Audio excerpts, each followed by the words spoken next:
guess it is ball versus matador sort of stuff. Yeah, I thought you might say that, and actually it's funny how you can see just from the open workouts yesterday the styles that both guys are employing, and I think that very much is how this was one. He looks confident and sounded confident too, didn't he, Kieran Conway, after that defeat to Suleiman Sissoko? We know there are a few circumstances around that fight too, but he said that's given me a kick up the arse that I need, and you're going to see the best of me Saturday. He's going to need to bring the best of himself. Yeah, like I just said to you as we sat down listening to them, I can understand where he's coming from, because there's no handshake.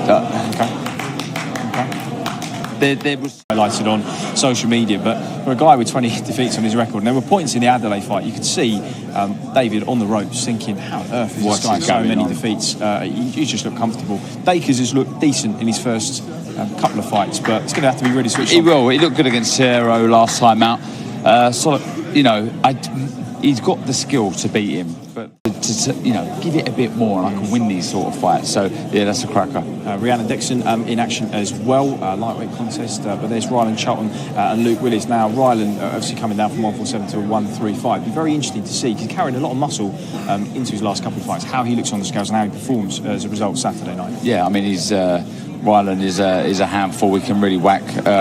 Luke Willis, I've been in big stance, he's got a nice jab, he moves his head well, moves his feet well. If he was to put his hands together a bit more, how far can he go? And we'll find out. I remember these two in the amateur as well, watching Cheeseman. I think the ABAs might have been around 2014 against Calvin Fowler. I saw Williamson there as well. Williamson, I think, was behind Anthony Fowler in GB for 2 or 3 years, boxing in the WSB as well. But they've had kind of separate paths that they've trodden throughout the amateurs and the professionals, and I did wonder whether they would collide at some point. And Williamson has worked his way into this position and has earned his shots. Yeah, and he's a good fighter. He can punch with the right hand. He's got good variation with it, to the body, to the head, straight, and right hooks. No handshakes at all. I don't think Ted even meant to do that. I don't think he knows that. Sometimes Williamson, so I expect Ted to look for the uppercut, but it's a great fight. It really is. Okay, excellent. Shannon Courtenay, she'll be defending the WBA bantamweight title, 118 pounds, as we mentioned, against Jamie Mitchell.